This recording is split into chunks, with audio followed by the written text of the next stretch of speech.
going to find this quite useful. For anyone that wants any questions, please feel free to say them at the end. We're going to start with my whole list of questions, which I've got loads of, and we're going to get started in a sec. I just want to check, Orlando, are we good to go? Yeah, cool. All good. Yeah, cool. live. Okay, so first I want to start by introducing my panellists. I have Amy Hopkinson here from Wellness Ed. I have Luke, my trainer and friend from Luke Worthington, and I've got Rupi from the Doctor's Kitchen. But I just want to let them introduce themselves briefly and say a little bit about who they are so you can know exactly what they do and why I have them on my panel today. So, Amy, you went first up. Hello everyone. So for those of you that don't know me, because I can see some faces that I definitely do know, I wear a couple of hats in my day-to-day. So first and foremost, I am a digital editor at Women's Health. But that's my kind of 10 to 6 role. When I'm not doing that, I run my own Instagram account, which is Wellness Ed, and as part of that, I host talks and store in here, because I'm a lululemon ambassador. And so once a month, I host panel discussions like this, and we talk about wellness and living a healthy life and how you can do it on a day-to-day basis and still have fun, basically. I'm Luke. I've been in the health and fitness industry for about 20 years, originally as a professional athlete, and for the last 18 years as a trainer. Two of my clients are not next to me. And I work with everyone from Alice and Amy through to Olympic athletes and to professional football players, pretty much everything in between. I also run the internal education for the Fitness Space group, which is just right around the corner. Yeah. Probably got a third mic next to you as well. I'm Rupi. I am a medical doctor. I work as a GP and I do a bit of emergency medicine as well. And I run a blog called The Doctor's Kitchen, where I create recipes and I talk about the clinical research behind the ingredients I use in an effort to inspire patients about the beauty of food and the medicinal effects of eating well. Yeah, that's my way. Cool, thank you so much. Cool, so we're going to get started. My first question, basically, I wanted to, with this being a panel to talk about my book, Everyday Fitness, I wanted each of these people to touch on their approach to fitness, because I think fitness is such an individual thing and it's so tailored to the individual. Everyone has different likes and dislikes in terms of what they do for their own personal fitness goals and journey. So I wanted each of these people to discuss how they approach fitness themselves, and then we can touch on how they advise others to do that. Okay, so I've always described myself as a bit of the fitness guinea pig in London. Because of my job, I do get access to a lot of things, which meant that for 2 years I basically did everything and anything. And I didn't stop. And I was kind of the person that I think maybe changed ClassPass, changed their policy when they started capping things. But what I came to realise was that you needed to have balance in your week. And when I say balance, that's between your kind of cardio and your weights, and you need to have a programme which is structured to you, but you also need to have fun. And so I've really realised that for me, my fitness now is definitely got a purpose and it's got a structure to it, but then also there's once a week where I just go and do something which makes me feel great about myself, and there is no goal to the session apart from just smiling, sweating and coming out of it having a good time. And then the other times I'm working towards goals with this guy. Yeah, so, well, Amy's actually just perfectly summed up exactly what I do. So, I mean, my strong belief is that if people are going to persist with something and be consistent with it, and really consistency is key when it comes to exercise, it's one, got to be something that you enjoy, otherwise you're not going to do it. And two, it does have to be some kind of goal, and that goal has to be tangible. I'm a big believer in goal setting being kind of performance-based. Obviously, I come from a background of competitive sport, and so that's sort of instilled in me. But really, it means that you can be a little bit more tangible about when you've achieved it or when you haven't. If your goal of exercising is just, I want to look better, it's quite hard to ever understand when you've actually done that and how better is better. I want to lose weight, how much, when have you done it, when's it finished? If your goal, I remember saying someone not too far from me, a goal of being able to do 10 bodyweight pull-ups, and along with training to achieve that, all the aesthetic benefits come with. They come as like a nice side effect, but what it means is that you can motivate somebody to train hard, be consistent with what they're doing,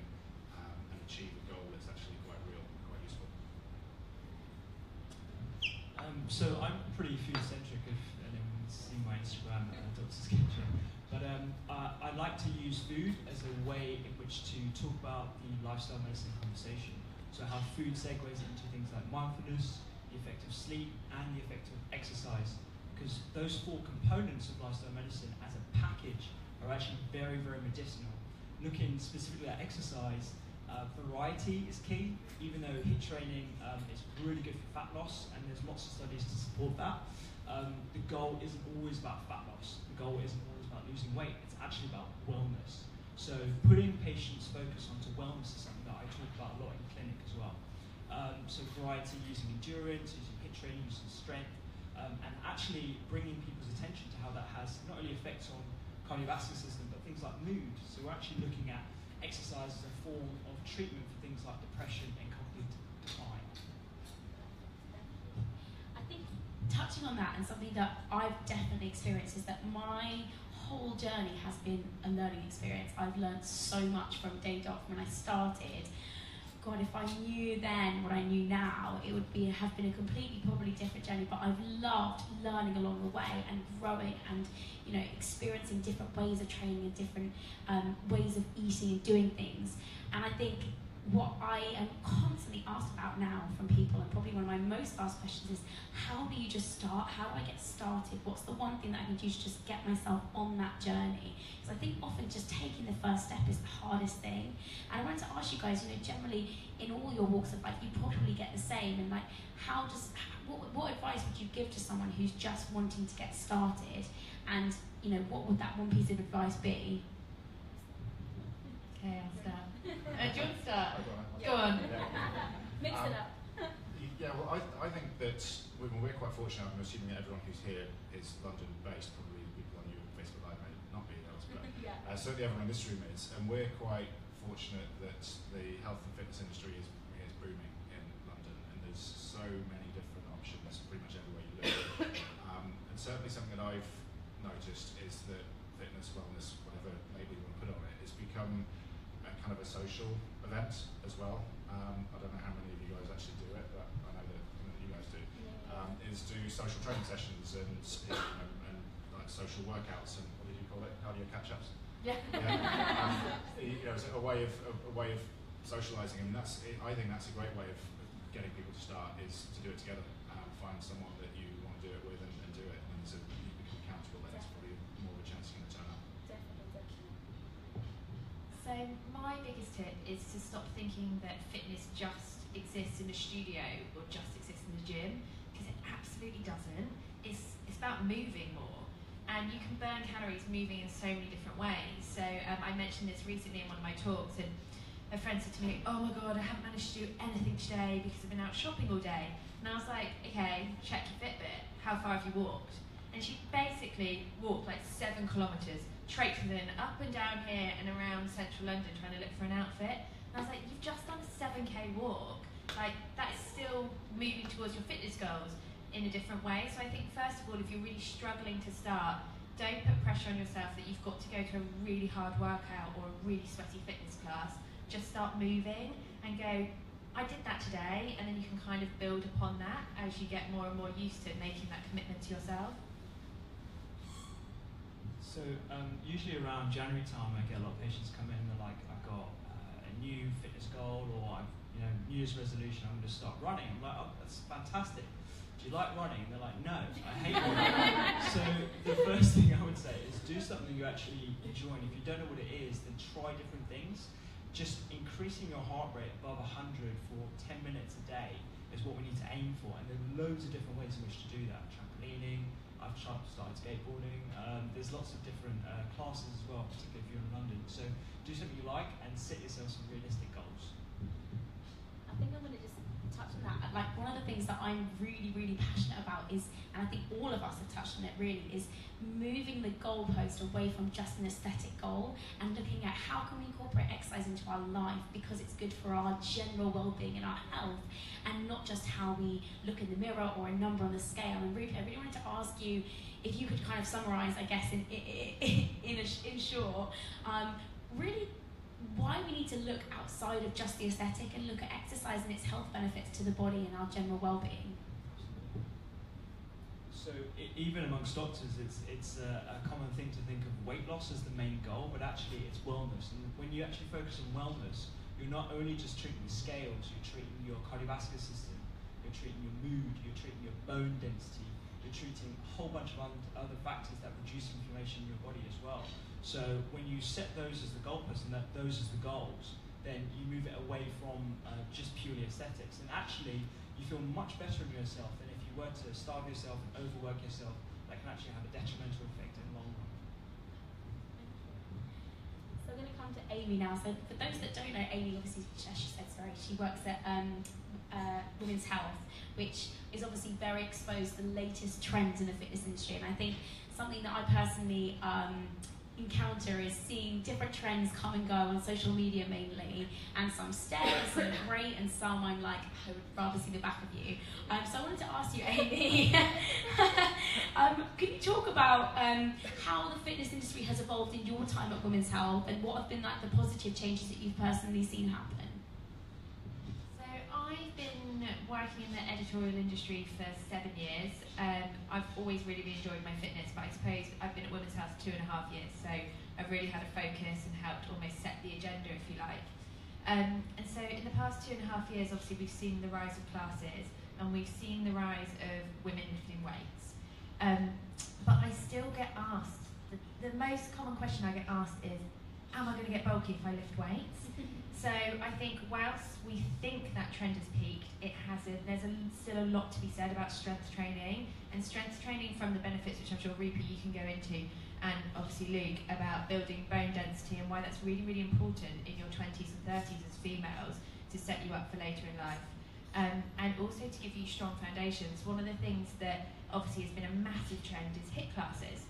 But what we haven't spoken about in an industry is how much HIIT you should really be doing, because HIIT, and you guys can correct me if I'm wrong here, but HIIT should be something that you do a couple of times a week, and it shouldn't be what you do every day of the week. So I think whilst there has been these really great trends out of London, there needs to be a bit more education around them.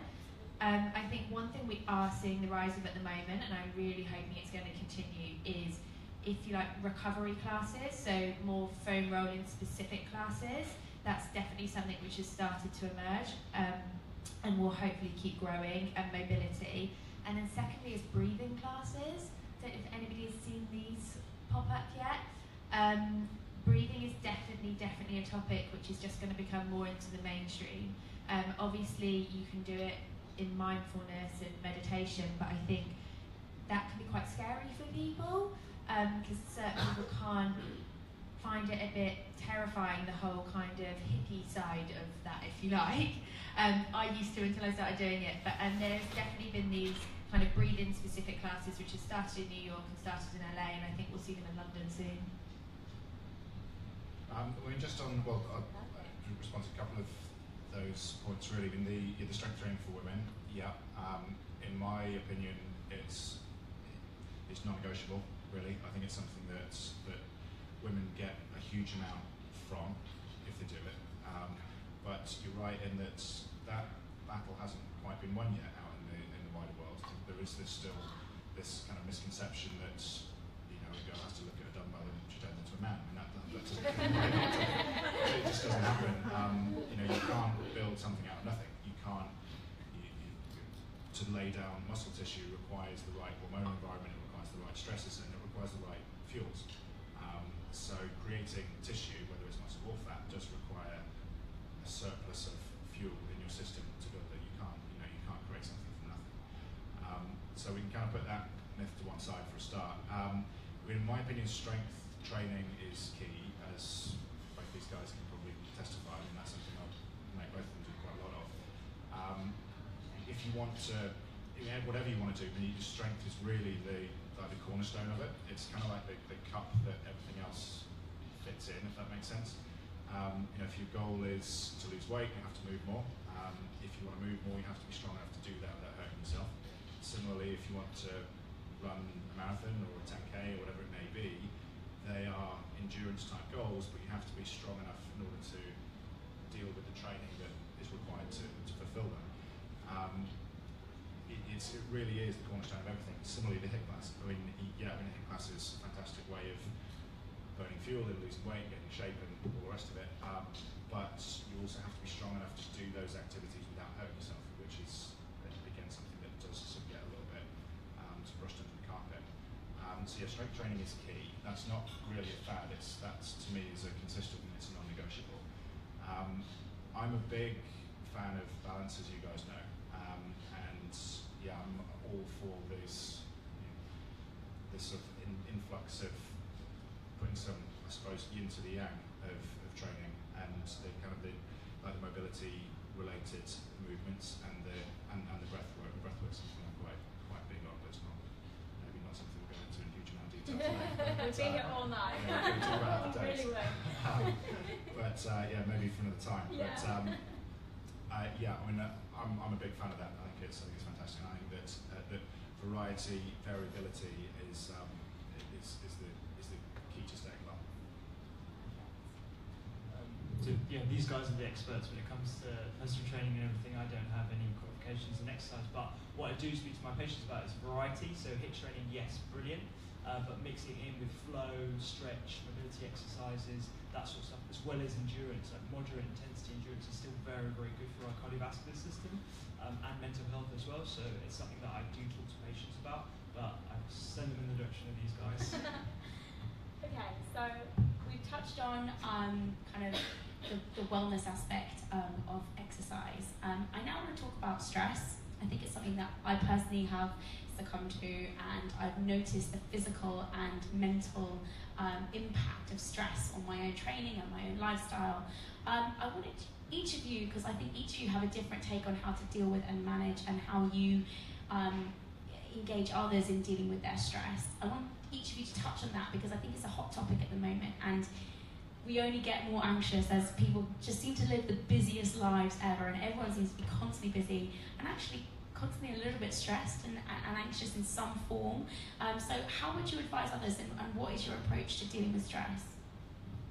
So I can say firsthand, trying to exercise off stress isn't always the best thing to do. I will be very honest in the fact that I used to live a very, very, very stressful life, and I thought at the end of the day the best way to deal with that was to go and smash myself on a treadmill or smash myself in a HIIT class. So I thought it made me feel better, and it made me feel better for about all of 10 minutes. And then when you come down off that exercise high, all that happens is you've added to that stressful situation in your body. And I didn't actually realise this until about October time last year when I started working with this guy. And I remember when I walked into the gym and he didn't even really say much to me, and I'm quite like a vocal person, as you can probably tell, and he went, my God, you're really stressed, aren't you? And I was like, stressed? Me? What? And like, my face was screwed up, and I was like, what do you mean? And he was like, you get up on your toes and you look like you want to have a fight with somebody. And I was like, oh my God, are you kidding? And I just thought, right, fine, I'll do this hour with him, and then, you know, whatever, I'll go back to my job. He knows nothing. Anyway, turns out he really did know something. And he could tell that I was really stressed. My shoulders were up, I was up on my toes, and I wasn't breathing properly. So stressed that when you're stressed, you don't breathe properly. And so for 4 weeks, he took out all of the stuff which I thought was really good for me, like my HIIT training and my high intensity things, and all the running. And I just had to go in and lift heavy weights and breathe. And I honestly thought he was mental, I'm not going to lie. And at times I got really stressed. And then after about 4 weeks, I suddenly felt this release. And I just calmed down, and then things started to change. And I've really kind of realised and recognised that over the past 6 months that you can't exercise off stress, you can do things to help. But what you do in the gym and what you do with your exercise is part of your everyday life, so it all needs to fit together. And one of the things that actually I've realised helps me stop feeling so stressed is my sleep, which has finally come back, and I have a really good sleep routine these days. And then the second thing is not being a slave to digital, which I know sounds mental because I'm a digital editor. But I've come to realise that living this really connected life 24/7 meant that there was no switch off in my brain. So I'd leave the office and I'd check my emails at 7 or 8, but you can't action anything. So all that was happening was that information was just going through my mind. I wasn't sleeping properly, I was getting up early, then I was exercising, then I was more tired. So I really think with stress, the best thing you need to do is look at your whole lifestyle and see where you can make gradual changes and not put pressure on yourself, but definitely coming off technology a bit and doing the things to help you sleep more would be my biggest tips. Yeah, I mean, just to add to that really, I mean, delineation is a big, and Amy and I spoke about this a lot when we started working together, setting some boundaries for what's work, what's not work, what's pleasure, what's time with significant others, with family, with friends, and setting some boundaries around that, working out what is important to people and what is maybe less so, is, I think, a very worthwhile exercise that everyone can get quite a lot from. Also, not overthinking everything. We are in a digital age, and there are apps for pretty much everything, including sleep. And I'm not necessarily convinced that's always the best thing to do. Sleep is quite a natural, it's quite a natural process, or it should be.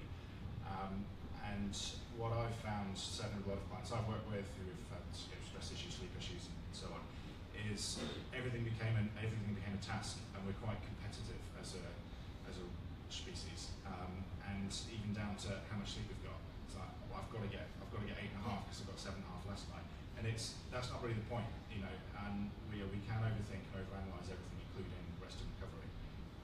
So that would be a big tip of mine.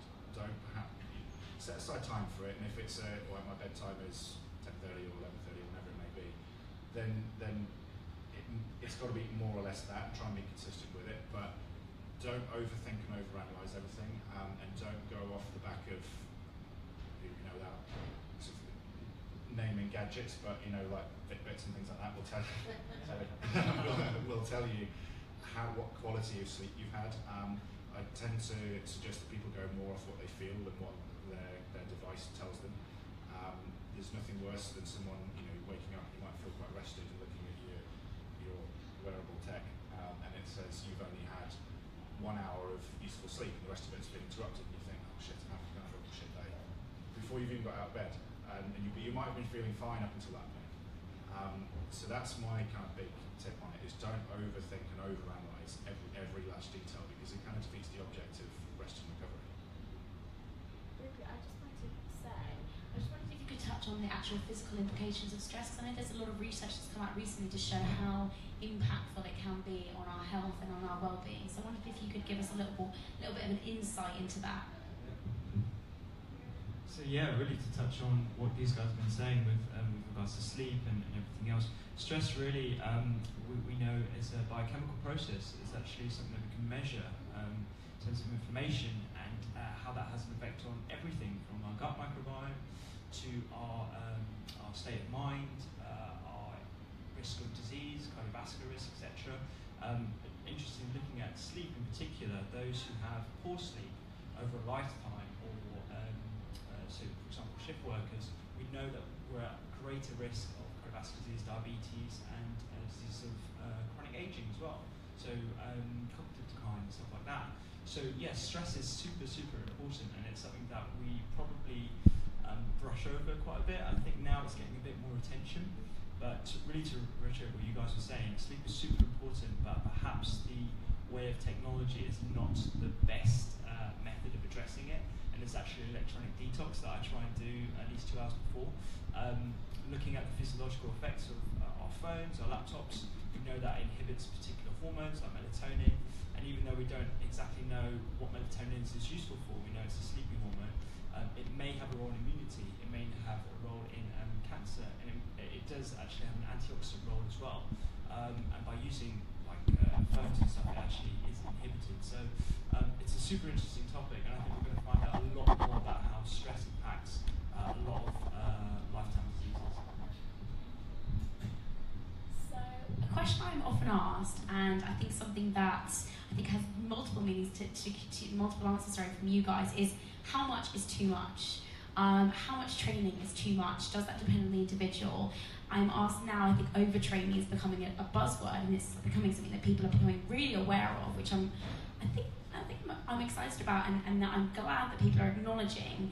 But I just wanted to know, quickly, how much is too much in all of your opinion, and is there such a thing as overtraining? Should we really be taking, more rest than we are, and acknowledging the fact that our bodies aren't machines that can handle anything? So I think the biggest thing is that people are training and training and training, but they don't know how much they've got to do to reach their goal because they haven't defined their goal. Not everybody has to look like a fitness model, not everybody has to look like a catwalk model.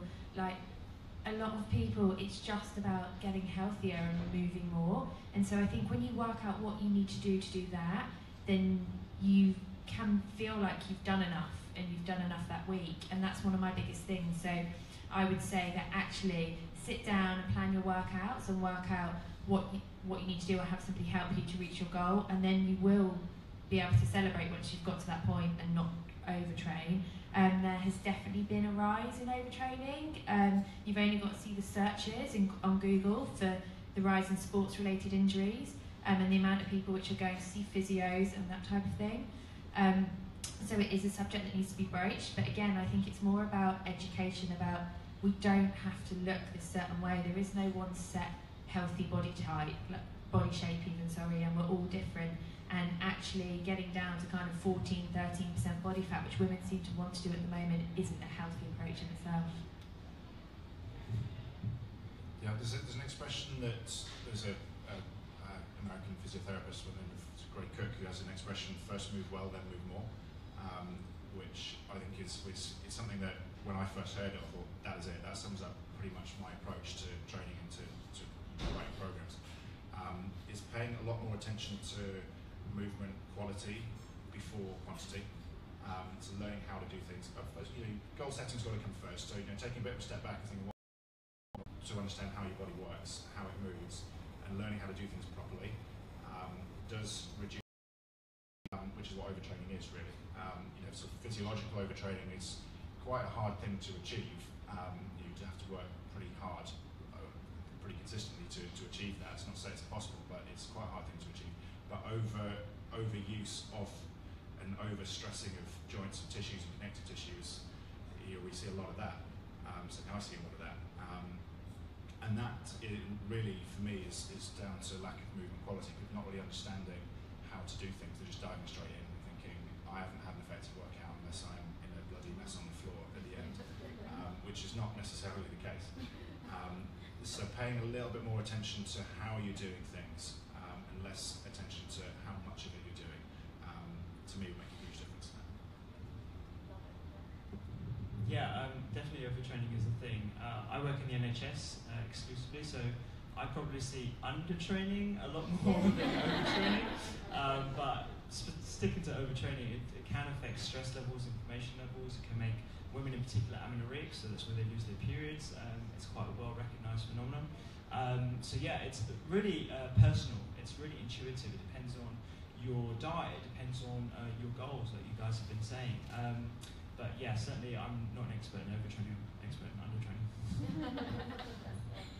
So we've touched a lot about fitness, and now obviously I have you guys here. I want to talk a little bit about nutrition as well, because obviously that's part of what I do and part of what I love and what I'm passionate about. Briefly, I really wanted you guys, because you're all going to be different as well with this question, is to just touch on your non-negotiables when it comes to nutrition. What are the things that are your absolute non-negotiables that you just are, you won't kind of waver from in your day-to-day kind of nutrition? So I'm going to be very, very honest here and say that I've probably done every diet out there because I kind of have to, being the guinea pig. I've excluded a whole load of things and not really understood why I was excluding them. I've eaten just a lot of one food group because that's what you have to do, right? You eat like tons of nut butter, and then you snack on nuts, and then you have an avocado. And actually all you've done is eat fat throughout the day. So my non-negotiable at the moment is have a bit of what you want rather than depriving yourself, because to be honest with you, I found that only makes me want it more. And also just have a really healthy attitude to your diet as a whole. And when I say diet, I mean everything that you eat in the week, because it's not about that one snack, it's not about that one breakfast or that one dinner, it's about everything that goes in overall. And on that note, I will say that I've just been at a Lululemon ambassador camp. So there was 140 of us that got together on this island.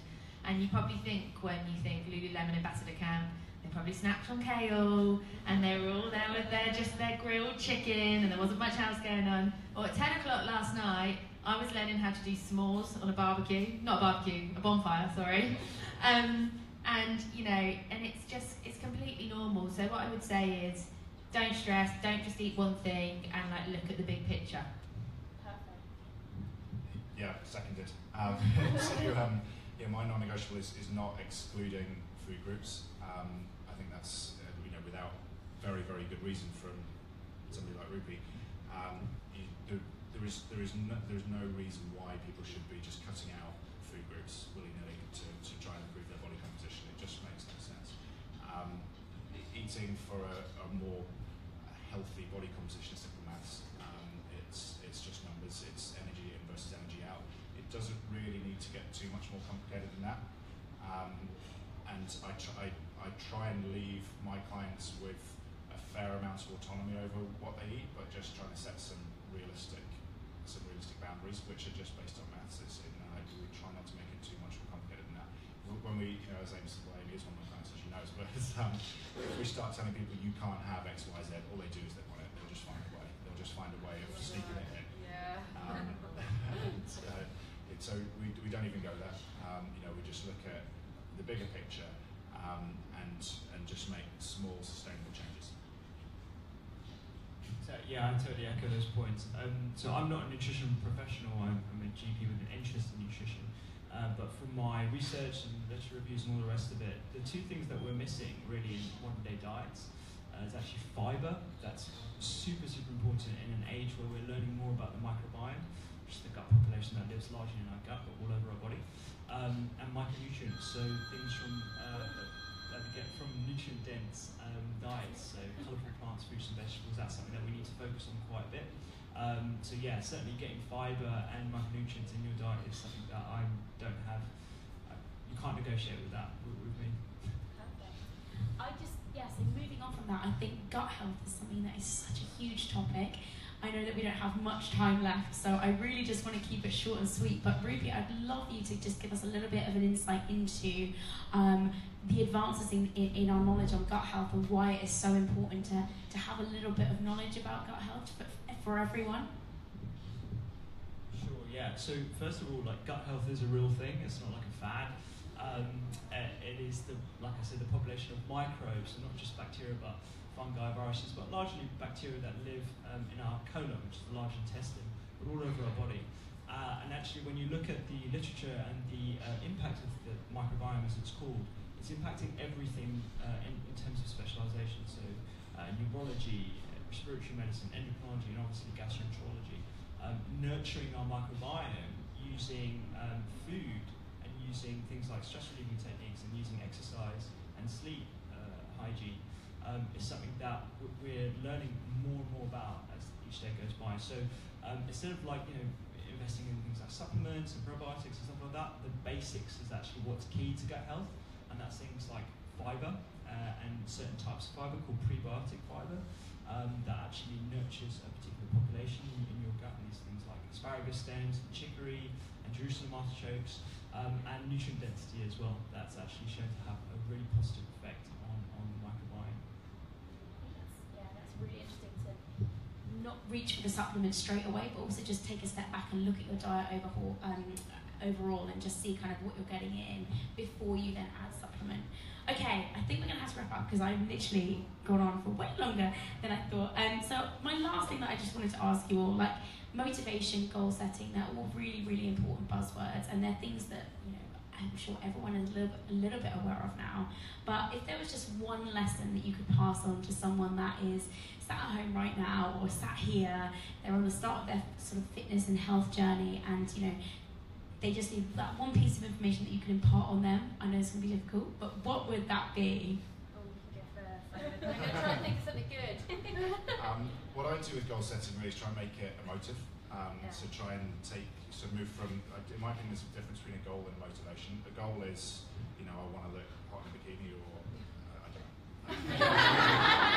know, or run a 10K, or whatever it might be. But the motivation is, like, what does that mean to you? How would you feel when you achieve that? So for me, that's key. Is make it emotive. Try and understand what will that actually mean to you when you achieve that. That makes it real. It makes it tangible, and it makes it something that's going to become part of your life, as opposed to something you just wrote on a sticky on the fridge and forgot about. Yeah, so I suppose a focus on wellness is something that I try and encourage people to focus on, rather than a particular weight or a particular aesthetic. You've got to ask yourself why. Why do I want to be that kind of weight? Why do I want to look a certain way? And then when you keep on asking yourself why, it's actually because you want to feel good. You want to feel well. And when you focus on wellness by eating better, by exercising, by sleeping, by having a grateful and positive attitude, then you will achieve those goals naturally. So mine, I would say, is, and I've just done 2 days of kind of personal development and goal setting. So I feel like I know quite a lot about goals. So one thing that we learned was to have a big goal, but to split it up into really manageable things, because it's really, really easy to kind of set this big goal, not to kind of get there, then re-goal and reset it. And all you've done is you've made yourself feel pretty crap, because you haven't hit this one big thing that you have to do. Whereas actually, if you do small things along the way, and make them really present, then actually you can celebrate the small things, which I think I really, really believe in. You should celebrate the journey to getting somewhere. It's not about the end goal, it's about what you do to get yourself there. And then you can kind of tick it off as well, and there's nothing more satisfying, I think, than writing stuff down and ticking it off. Sometimes I do that anyway. I get to the end of my work day and I just write a list, and then tick it off and I go, yeah, I've achieved stuff. So I'd say don't just have one major goal, have little ones and enjoy the journey. Cool. So we're going to open the floor up to any questions if anyone has any. I'm going to get up and maybe move the microphone around if anyone has any questions. If not, any questions at all? If not, don't be shy to put your hand up. Yeah. My question is about carbohydrates. Yes, carbohydrates. So there's like 1,000 opinions out there, that should you come, should you know? And I just want to know what you guys think. Perfect. Ruby, do you want to start on carbohydrates? For those at home that might not have heard it, so it was carbohydrates. Please dispel all the myths and give us the facts.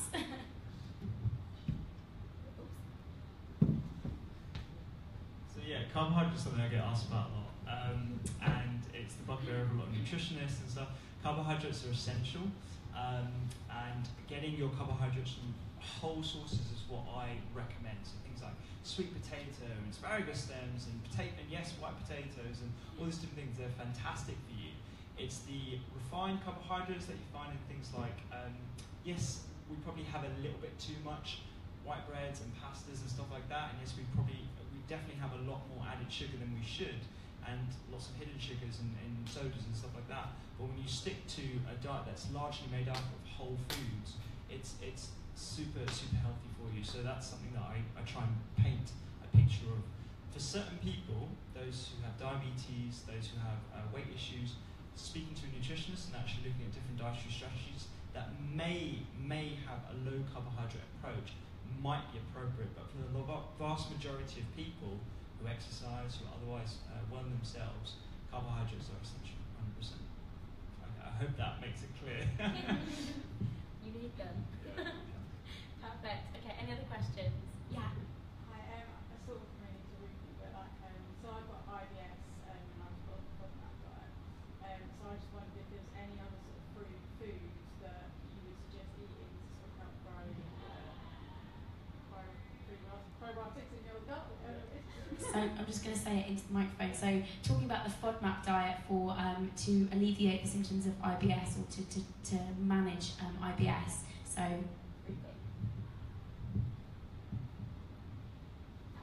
So the FODMAP, for people who don't know it, it's a particular diet that was started, I think, about 4 years ago on the back of some research that came out of Australia, and it's actually quite well recognised as a treatment protocol for those who suffer from IBS. First thing to say about IBS is that it's actually quite not well understood, and there are some studies that show that yes, having a probiotic supplementation with a dietary strategy like low FODMAP might be beneficial, but a lot of people they're not. So really it's about getting to the root cause of why you have IBS symptoms, because I think, personally, IBS is not very well understood by the medical establishment itself. The reason why you might have the typical symptoms of constipation, diarrhea, bloating, etc., might not be due to an imbalance of gut bacteria. It might be due to other things like stress or sleep or other lifestyle measures. It might be an impact of your medications. It might be an impact of environmental toxins and lots of other avenues that we as doctors should sort of search before we start labeling people as just IBS and go to low FODMAP diet. The other thing about low FODMAP diet is that long-term studies looking at the effect of low FODMAP on gut bacteria are lacking.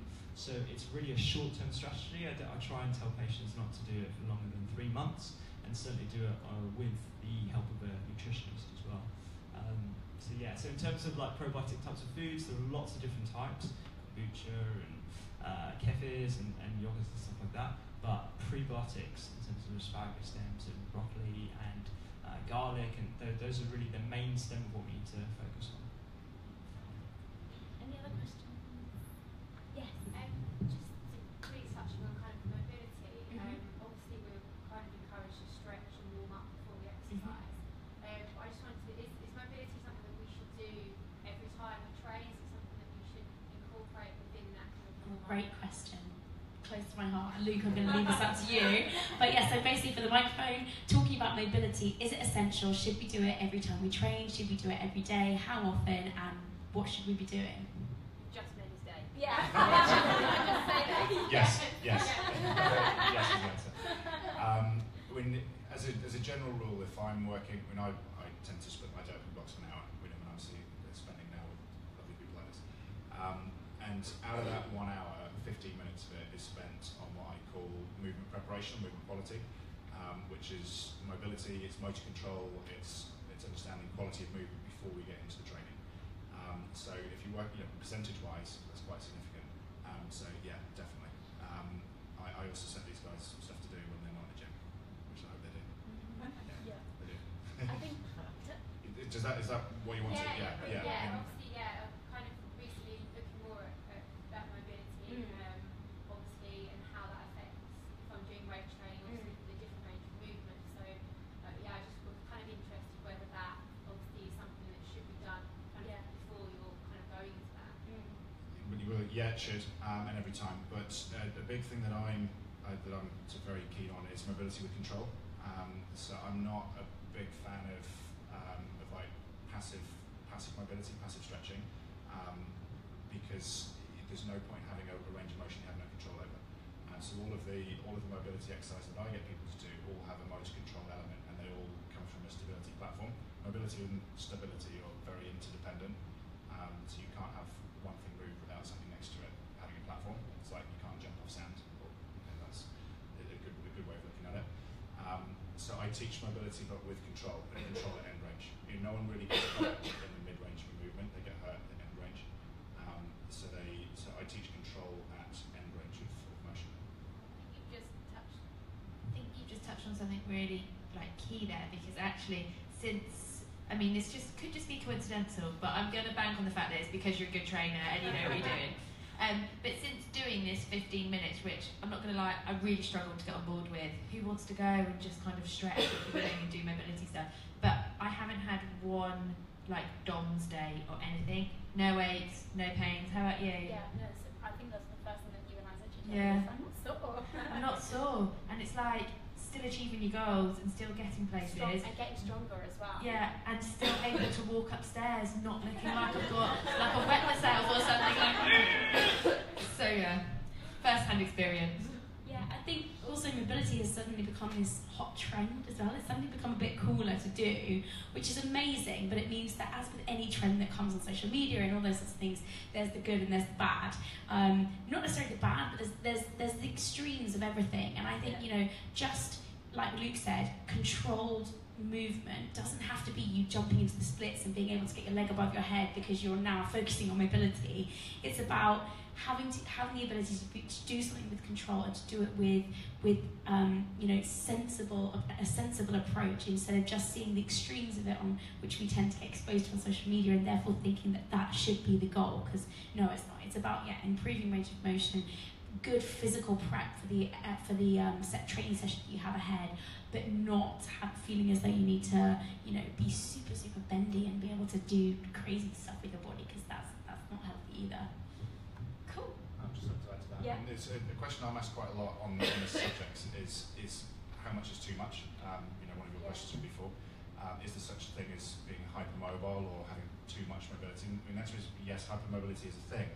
But again, it does come down to control. I mean, if it's I don't believe that we should think in absolutes of there's a certain number of degrees that everybody must have, and any more than that is bad or any less than that is bad. It's really understanding how much mobility do you need for your activities. So what in my world we call ADL, so activities of daily living. What ranges of motion do you need? And then let's give you a little bit more than that. But most importantly, it's control over that.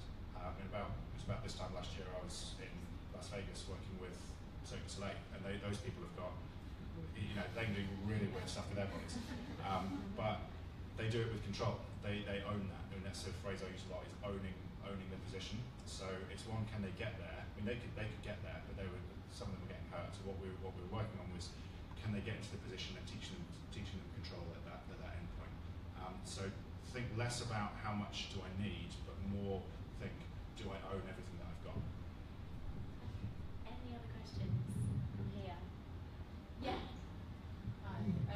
For someone who's trying to be more consistent in training, how many days a week or how often do you think we should train in a week?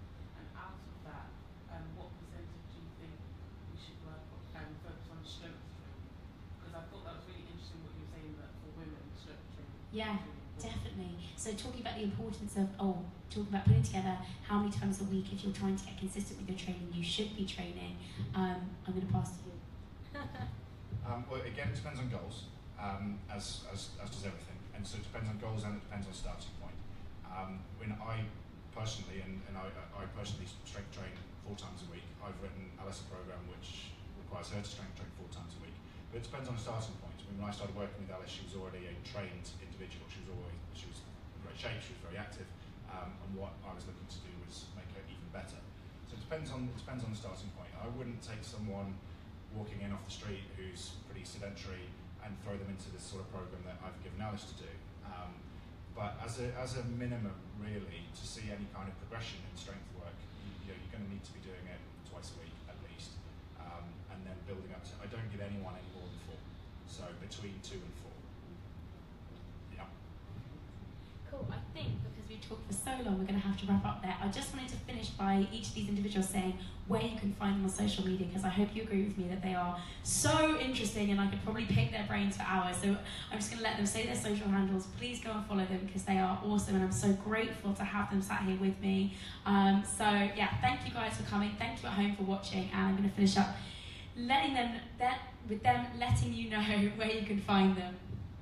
So I'm wellness_Ed, not Ted. Ed. Just in case there's any confusion. I'm Luke W. Training. Cool. And I am doctors_kitchen. Hey. So I will also I'll put those in a little comment or something, or I'll tag them on my Instagram so you can find them. But yeah, thank you so much. Thank you guys for coming, and we're going to wrap up there. Thanks. Let's give you a cheer.